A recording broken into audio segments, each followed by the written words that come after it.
Good afternoon, everyone, and welcome to our webinar today on worker cooperatives and cooperative lawyering. My name is Etienne Toussaint. I am a law professor at the University of the District of Columbia, David A. Clark School of Law. I also am a board member of the Washington Council of Lawyers. The Washington Council of Lawyers is the public interest bar association for the District of Columbia.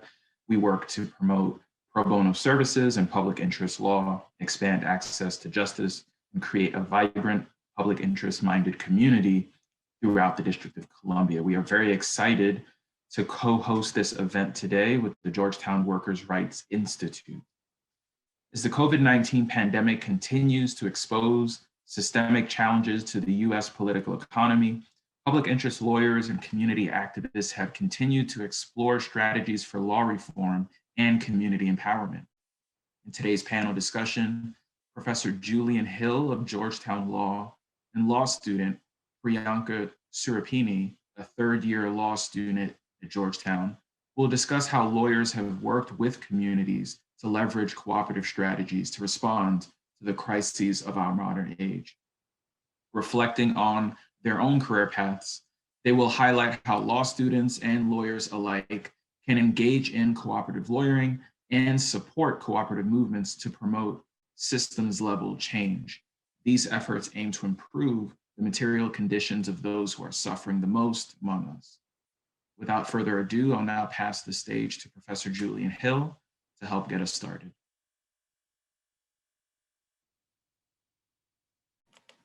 Thank you for that, Professor Toussaint, and welcome everyone to this session.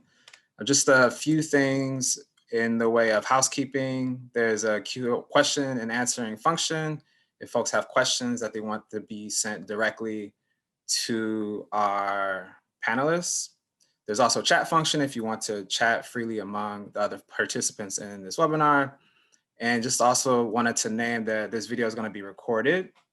And so hopefully that's okay. And just to note that the Workers' Rights Institute will be housing this recording on their website, as well as the Washington Council of Lawyers. And so this will be the first of more conversations around these topics. And so just wanted to kind of go ahead and kick us off with a conversation between me and one of my former students, Priyanka, if you want to come on. And let's just get started with this conversation, which I'm excited to have with you. And so just tell us a little bit about, who are you? Hey, Professor Hill. Thank you so much for having me here. I'm excited to get started, but I am a 3L at Georgetown currently. So I'm almost done with my time at the university and have had a great experience, but I'm, as you mentioned, was a student attorney in this social enterprise and nonprofit law clinic last semester. Professor Plurhopolis and Professor Malpati, along with you, were a great resource for us kind of bridging the gap as 3Ls between law school and practice. And so that semester I had was really a great insight into taking everything that we've learned over the past 2 years and applying it to and reflecting a little on the type of attorneys we want to be, the type of practice we want to engage in. So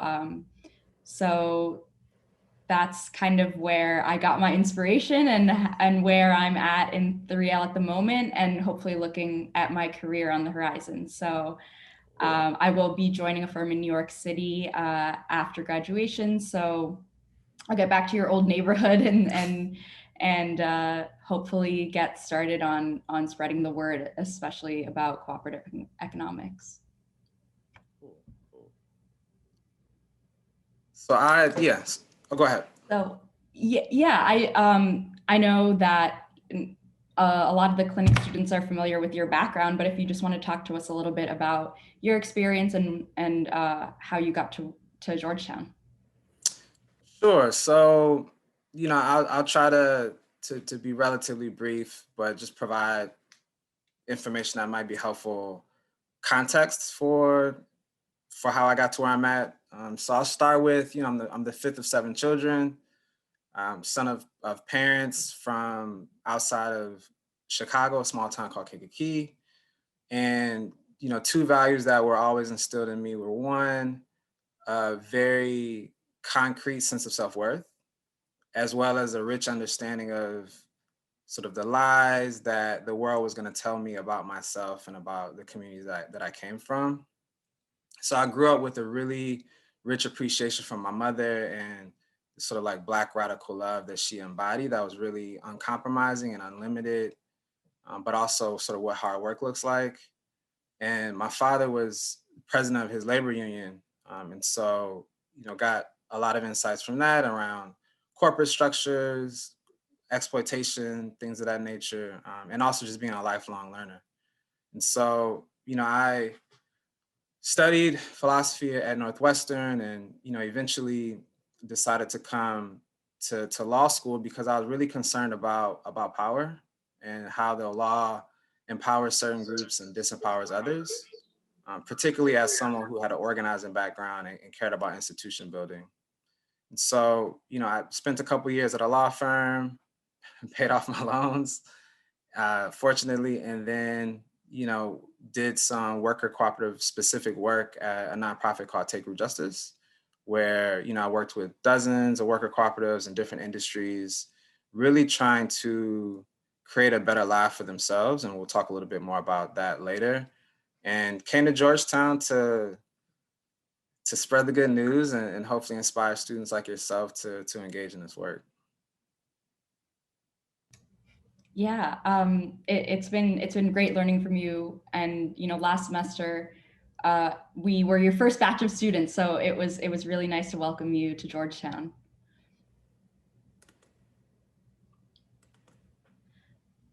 So I guess what I'd like to start with is what are cooperatives and kind of what are we here to talk about today, and how has your experience working in that space informed the type of work that you're doing? Yeah, so I think in order to understand cooperatives, it's helpful to kind of take a step back and put it in context of this larger sort of solidarity economy sort of ecosystem. And put simply, the solidarity economy really tries to center, people and planet over profits, which is what we have with our traditional economic system. And it's best understood, I think, both as a movement, but also as a framework of sorts. And so, there's a World Social Forum in Brazil back in the early 2000s that kind of kicked off this real sincere interrogation of how do we make linkages between social justice issues around human rights violations, and the economic systems that are at play. There's another one in the US back in 2007. But these are all practices that really predate all of us on this call and even this country, this idea of sort of cooperating together. And so, some of the main values of that economy include solidarity, right? How do we think about the value of doing things collectively versus individually, sustainability, and regeneration, and just the idea that we have finite resources and we want to move sustainably. Third value is around equity, right? And thinking about how do we imagine and bring forth a world where, the Black, trans, disabled person who's an immigrant is able to really live a full and meaningful life, right? And making sure that the systems that we put in place make that possible. The fourth one is around participatory democracy and just making sure that folks are able to have the same sort of say that we espouse in our political systems in the spaces where they actually spend the majority of their time, which is the workplace. And then also, pluralism, and understand that there's a lot of variety and ways in which we can move through this. And as part of sort of this larger ecosystem that really encompasses all types of economic activities. So think about like child and elder care, right, which is often relegated to, unpaid labor a lot of times. Think about land, right? Like how do we cooperatively own land? So community land trusts, the work that Professor Sheila Foster at Georgetown is doing around the commons. Think about the city as commons.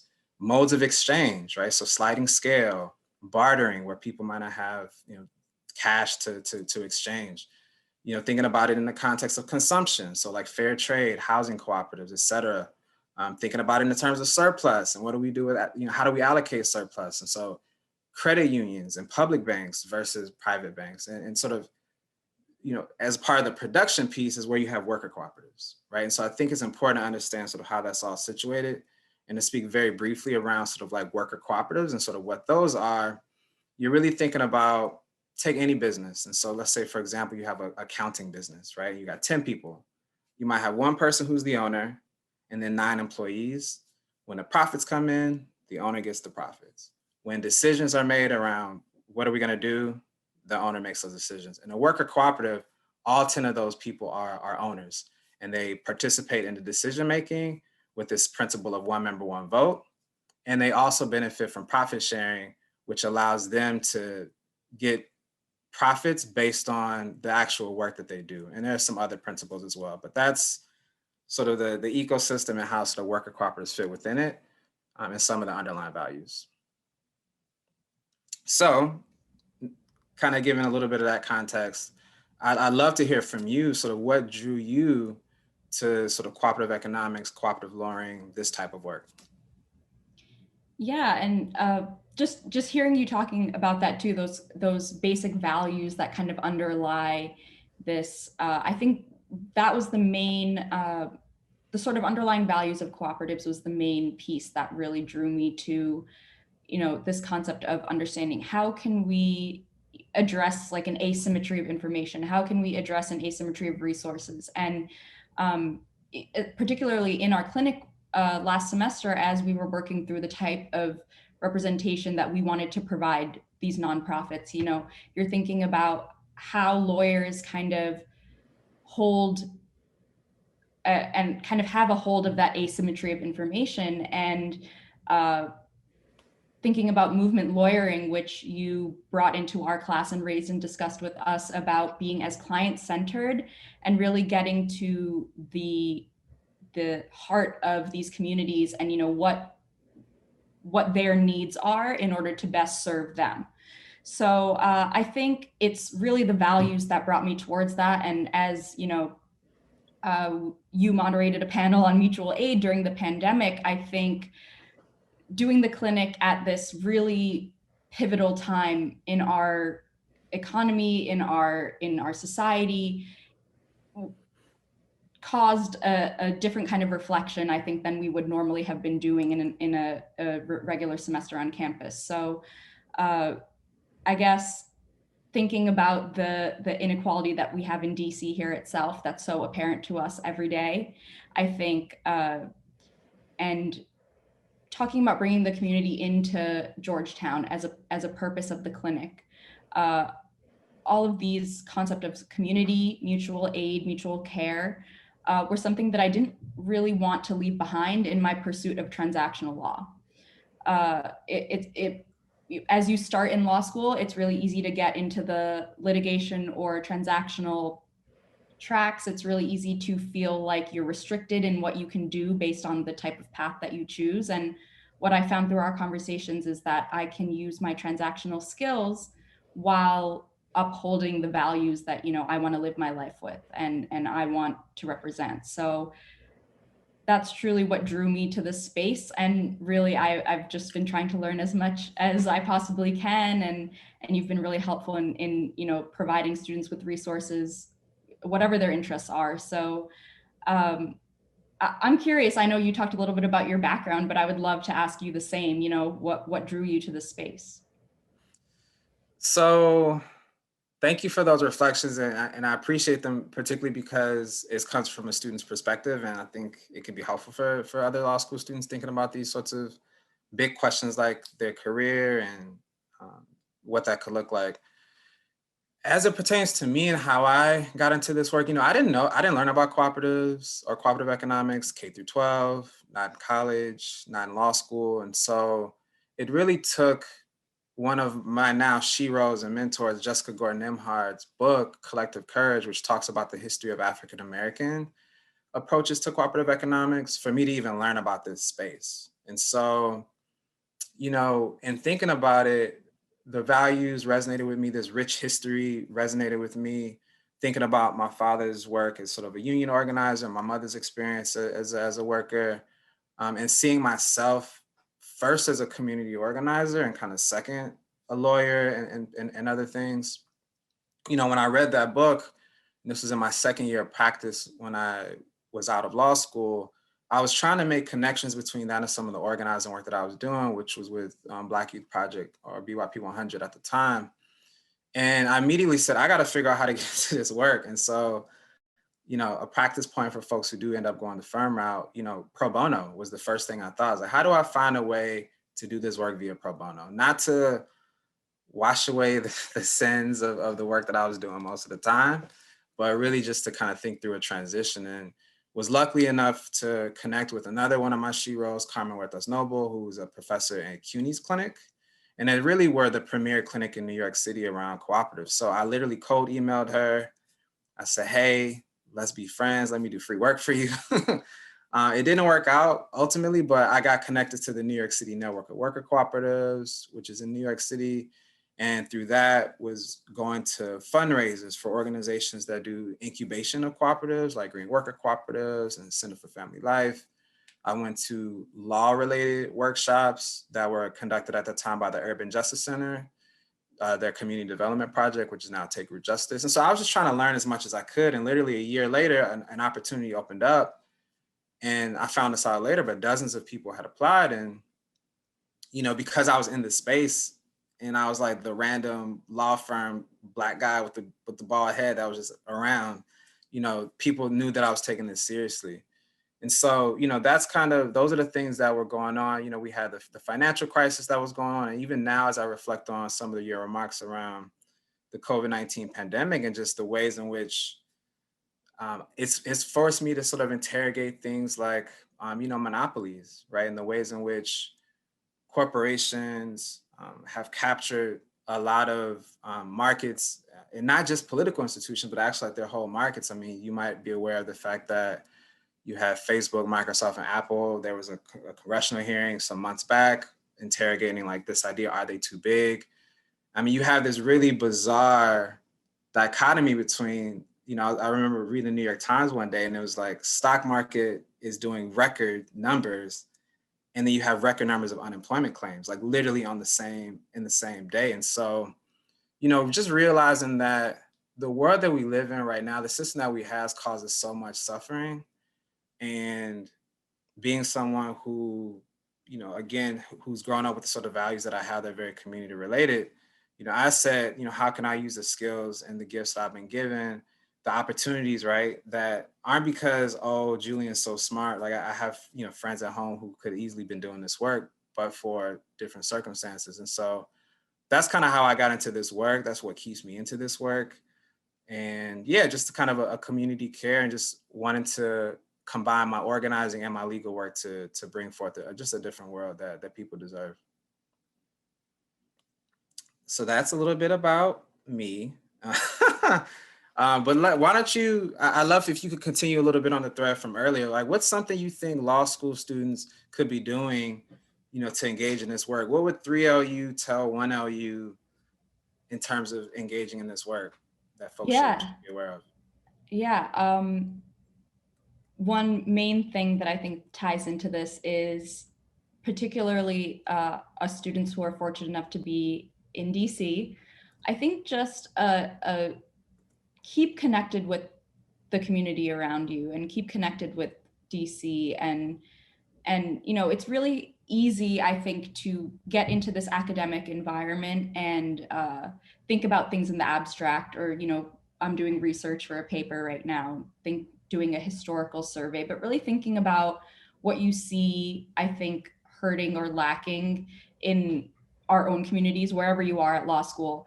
I think a good way to maintain perspective is to ensure that you're not forgetting about the DC outside of our campus walls or the community outside of our campus walls. So I think that's an overarching theme that I would definitely tell myself, my 1L self. But I think another part of that is really drilling down to your skills, your strengths, and what you're passionate about. We did a lot of this last semester, a lot of reflecting, and I think that only helps distill down kind of where your values and your skills can align.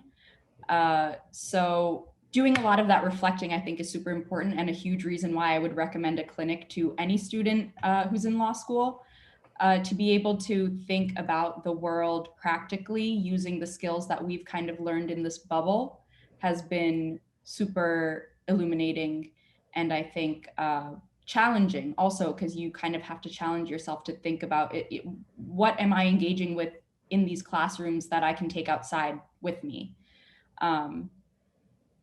But also just, I think reading, like you said, that's something that's super applicable to no matter where you're a student, or if you're a student, if you're a practitioner now, just trying to identify with those values where you can fit in and your curiosities lie. Because I think a lot of what I'm hearing from your journey too is you were led by those curiosities and those kind of desires to change the world, your corner of the world, you know, as best you can.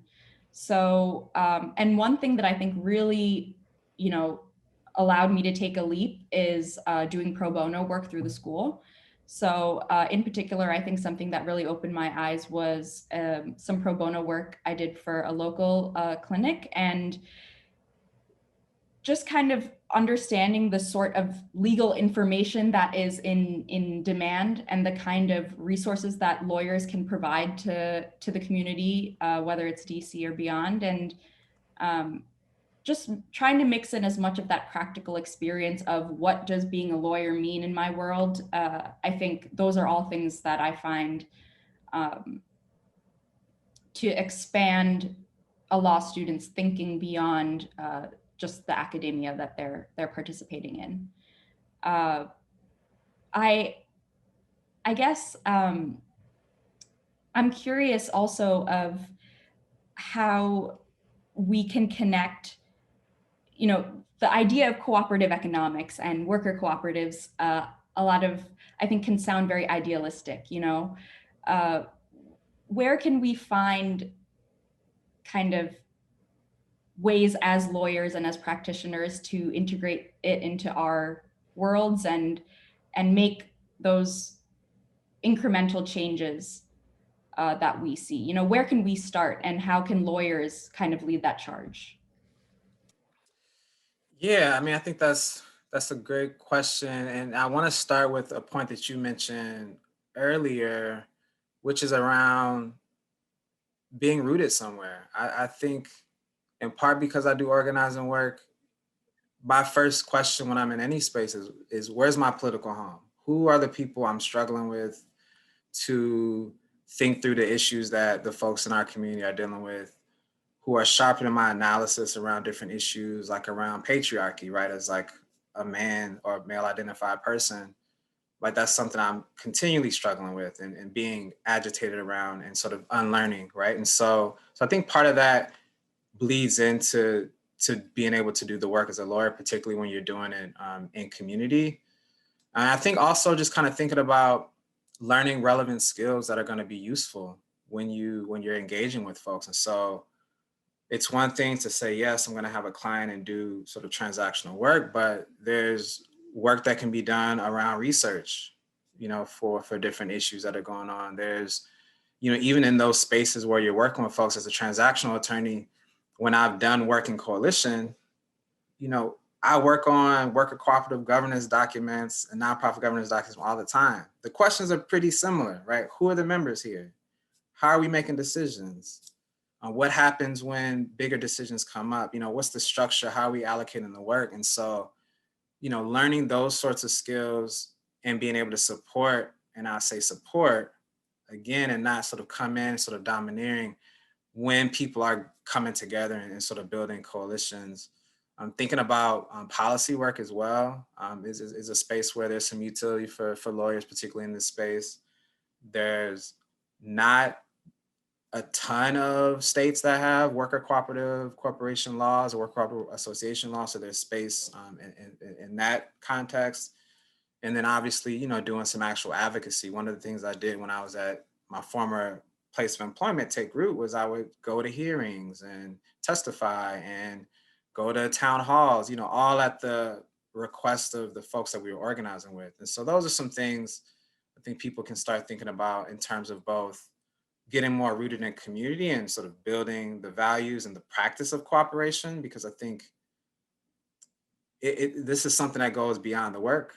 for most people, for me, for most of the lawyers who are doing this work.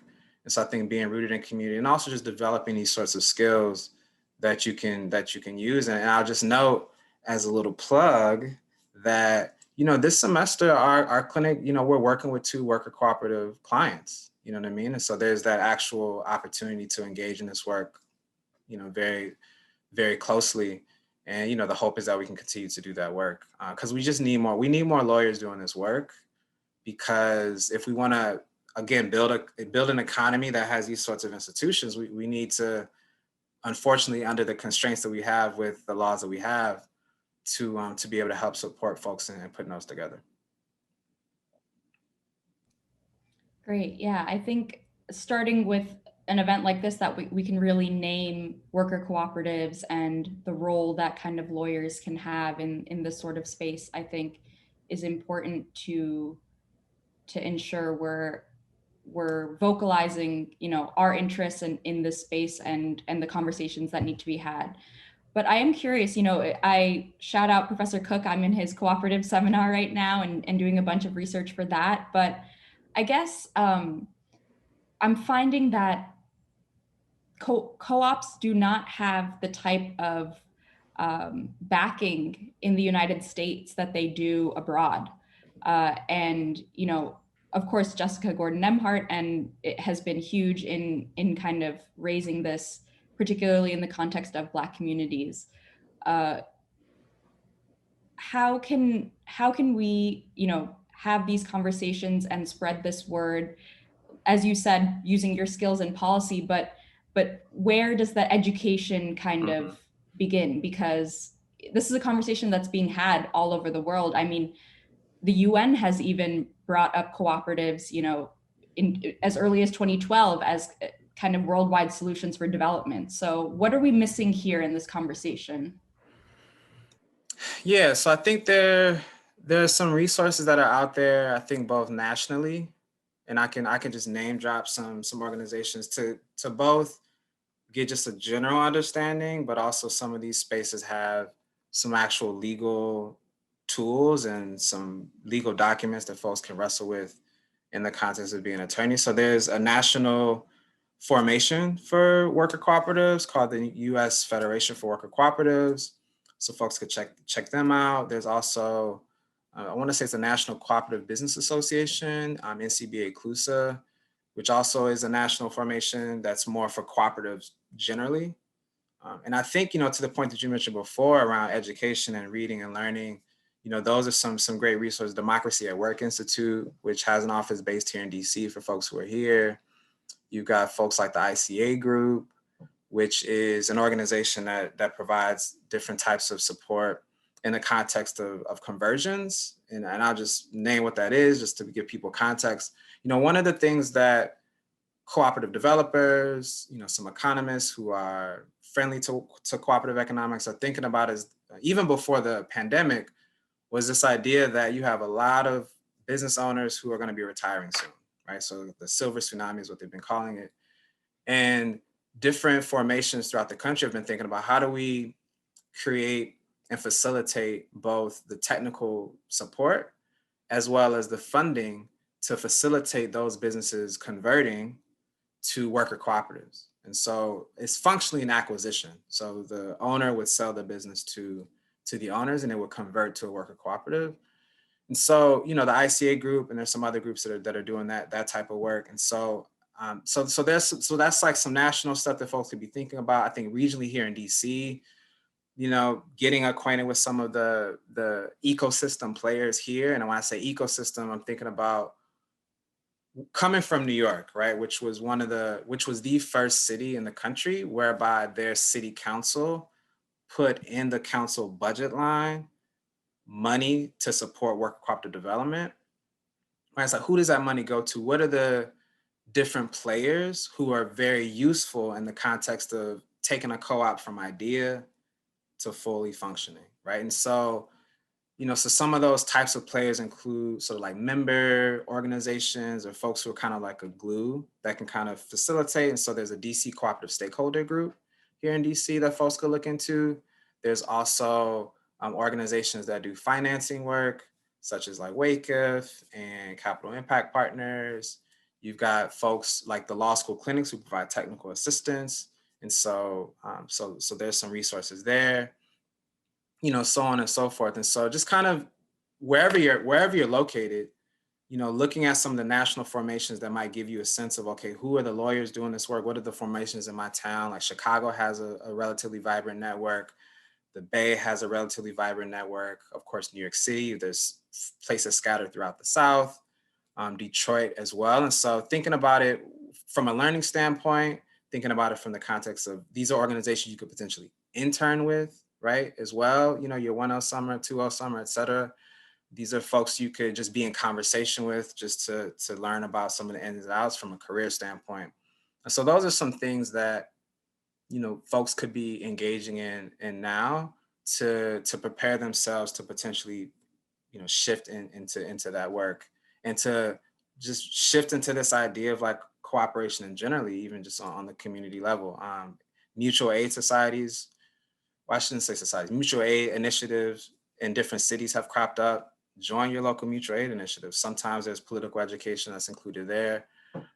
But yeah, I think it kind of all goes back to finding that sort of political home. There's like One DC here in DC, again, is another organization that used to work with the Cooperative DC movement that was, I guess it was in motion a couple years ago and it's starting to be revived. So yeah, just kind of doing the work on the ground, talk to folks who are doing the work. And once you get one person in that city, it's just about networking, which is the same thing I did when I was in New York.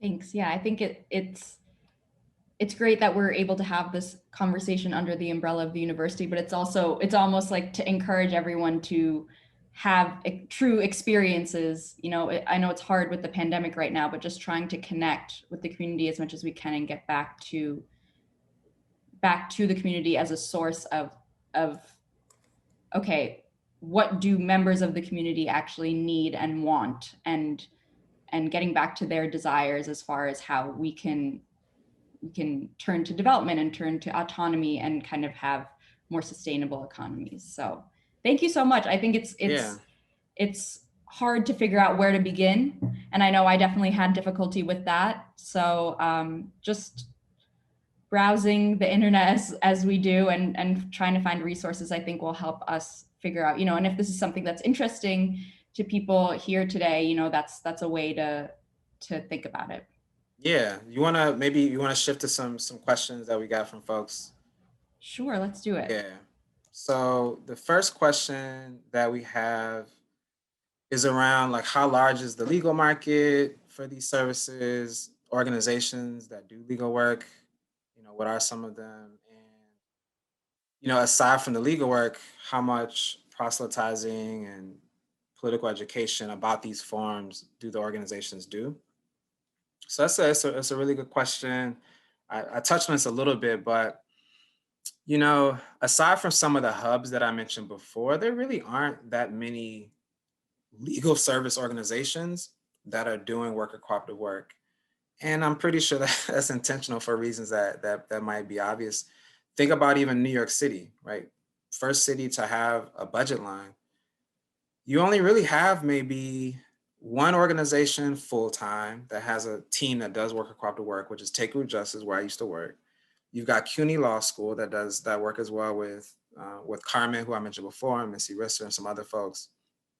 And then you've got like legal aid. I think they have a person that does some of this work and maybe a person here and there in a couple other places, but like that's New York City. So I can probably name count on one or two hands the lawyers. And so you can imagine what it might look like in other places. So there's definitely a dearth of folks doing the work in legal service organizations. Some of those organizations I mentioned, in New York, there's also Sustainable Economies Law Center out in the Bay. There's also Detroit Justice Center. I know they have a couple folks doing that work in Detroit. And I know there's some lawyers in the South. I'm less familiar with those folks, but there's some folks out in the South doing that work as well. And then in terms of the last piece of this question, a lot of these organizations don't engage a ton in the sort of the psychology work, right? The political education piece around co-ops, in part because there's sometimes other people in the other organizations in the ecosystem that are just better situated who do the education. But it's crucial. It's crucial both from the standpoint of people coming into the work. And so you have incubators, for example, that will do, let's say, like a 12-week, 8-week program where they bring folks in, they do some of the political education, they talk about marketing, they talk about business plans. They'll bring in sometimes consultants like myself to do the legal piece, to do the work around that. And then by the end of that process, the idea is that they're able to operate. So they'll do some of the political education, but what's also crucial is the ongoing political education, which I think is one of the 7 principles of the International Cooperative Association, which I didn't quite mention. But one of them is like education and training in an ongoing capacity. And so it's not just about the original 7 members, but what happens when you bring on another 7? Like, how are you making sure that they're aware of what's going on? Because the structure only does so much. You can have a worker cooperative that is anti-Black, that is patriarchal, that is ableist, and that's not necessarily doing us necessarily any good either, right? Particularly when we think about some of the solidarity economy principles I mentioned before. So, so that work is really important. And, it's a big shift for someone to go from every 2 weeks, I come, I get my check, I go home. Next 2 weeks, go to get my check, I go home, to now being a decision maker.